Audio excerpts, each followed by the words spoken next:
시청자 여러분 안녕하십니까? 뉴스데일리 베스트 미네커입니다. 지난 5일이었죠. 대한민국 정당사에 이런 광경이 펼쳐진 적이 또 있었나? 이런 생각이 드는데 더불어민주당이 의원총회를 열어 이재명 대표가 검찰의 출석 요구에 응할지를 논의하는 광경이 국민들 앞에 펼쳐졌습니다. 알려진 바에 따르면 최고위원들끼리 미리 이 대표가 검찰에 안 나가는 것으로 의견을 모았다고 하고요. 당사자인 이 대표와 사선 이상 중진들의 오찬에서도 그런 의견들이 나왔다고 합니다. 즉 의총이 별 의미가 없었다는 얘기인 것이고 이재명 개인의 문제를 야당에 대한 정치 탄압 프레임으로 확고히 가져가기 위한 일종의 쇼였다, 이렇게 볼 수 있는 대목인데요. 제가 좀 전에 대한민국 정당사에 이런 광경이 펼쳐진 적이 또 있었나, 이런 생각이 들었다고 했죠. 물론 불행한 일이지만 우리 정치사에는 야당 대표뿐만 아니라 여당 대표, 대선에 낙선한 후보와 당선인까지 수사기관의 조사를 받은 사례가 여럿 있었습니다. 그런데 그때마다 해당 정치인이 개인 변호사 등과 상의해 조사에 응할지 말지를 정했습니다. 바꿔 말해 국회 과반이 넘는 거대 야당이 의총까지 열어 당대표의 수사기관 출석 여부를 논의했던 전례는 찾아보기 어렵다는 얘기입니다.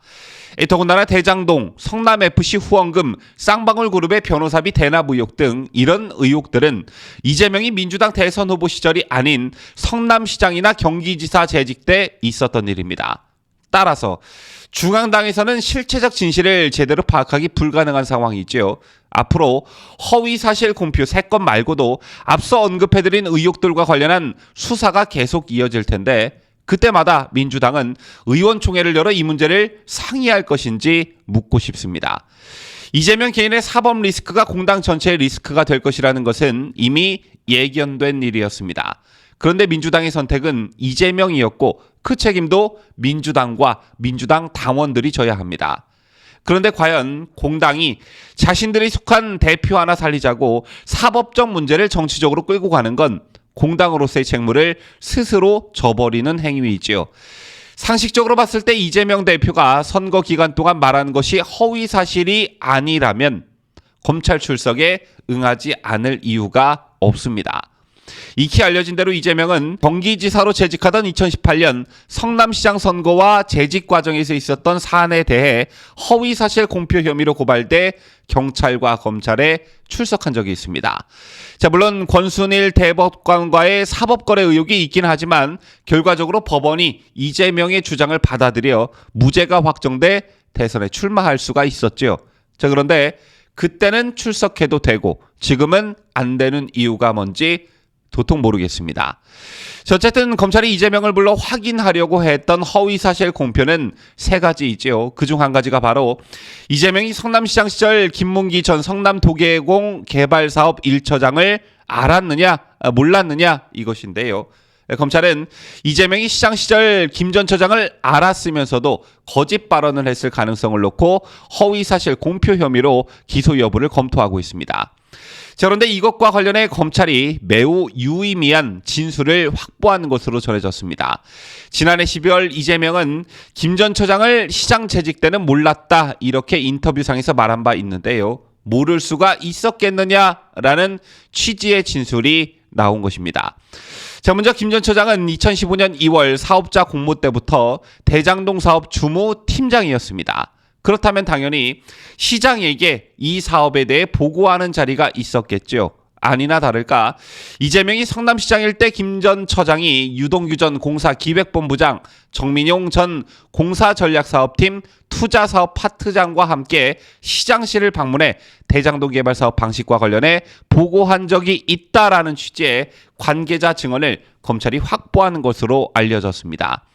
자, 특히 김 전 처장은 유동규 본부장과 가깝게 지낸 것으로 알려졌는데요. 김 전 처장이 주무팀장인데다가 유동규와 가까웠기 때문에 시장실의 대장동 사업을 보고하러 갔다는 주장에 힘이 실리고 있는 것입니다. 자, 이 외에도 수사팀은 2015년 1월 이재명 대표와 유동규 전 본부장, 김문기 전 처장 등 11명이 호주, 뉴질랜드 출장을 함께 간 사실에 대해서도 관련 진술과 자료를 모아서 분석하고 있는 것으로 알려졌습니다. 한 40, 50명이 단체로 갔다면 모를까 고작 11명이 갔고 골프까지 함께 쳤다는데 이걸 가지고 모른다고 말하는 이재명에 대한 비판 여론이 지난 대선 때도 들끓었었는데요. 어쨌든 수사팀은 김 전 처장의 휴대전화와 자택 등을 압수수색했고요. 이 밖에 이재명이 성남시장 경기지사 시절 핵심 측근으로 분류된 경기도청 A팀장의 사무실도 전격 압수수색했습니다. 그렇다면 검찰이 김 전 처장의 휴대전화에서 뭔가 단서를 찾았을 확률이 매우 높은 상황이다, 이렇게 볼 수 있고요. 만에 하나 유동규는 물론 이재명과 직접 통화나 메시지를 주고받은 사실이 나온다면 이건 정말 빼박이겠죠. 자, 이재명이 고 김문기 처장을 몰랐다고 말한 허위 사실 공표 혐의의 핵심은 대선 최대 이슈였던 대장동 사건 연루 의혹을 피하기 위해 이재명이 의도적으로 거짓말을 했냐 안 했냐가 그 핵심입니다. 자, 그런데 이걸 상식의 영역에서 놓고 보면 이재명이 거짓말을 했다, 하고 있다라는 심증이 굳어지는 게요. 기억력이 좋은 사람이든 좋지 못한 사람이든 당장은 기억이 잘 나지 않더라도 과거 인연을 전해 듣거나 사진 등 객관적인 자료를 보면 자연스레 기억이 떠오르는 게 일반인의 모습입니다. 즉 100번 양보에 이재명이 김 처장이 기억이 안 난다고 해도 같이 골프장에서 찍었던 사진이나 회의 참석 때의 사진을 보여주면 이제 기억이 납니다. 누군지 알겠습니다. 이런 게 상식이라는 거죠. 더군다나 이재명이 김 전 처장과 여행을 가거나 같은 회의에 참석한 건 그리 오래되지도 않은 때였습니다. 더군다나 이 사건은 아버지를 잃은 아들에게 큰 상처를 남기는 일이 되기도 했는데요. 고 김문기 처장이 극단적 선택으로 세상을 떠나자 그의 아들은 이재명 후보가 8년 동안 충성을 다하며 봉사했던 아버지의 죽음 앞에 어떠한 조문이나 애도의 뜻도 비치지 않았다며 왜 우리 아버지를 모른다고 거짓말을 할 수가 있느냐라고 애통함을 공개적으로 내비친 적이 있었습니다. 따라서 이건 한 정치인이 거짓말을 했다는 공직선거법상 허위사실 공표죄를 넘어 아버지를 잃은 아들의 원한을 풀어주는 일이기도 할 텐데요. 부디 공정한 수사가 이뤄져 고 김문기 처장의 유가족들의 맺힌 한이 조금이라도 가시길 바라봅니다. 지금까지 저는 자유대한민국을 소화하는 뉴스데일리 베스트 민앵커였습니다.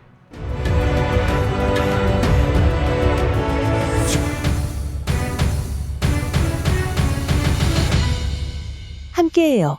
뉴스데일리 베스트.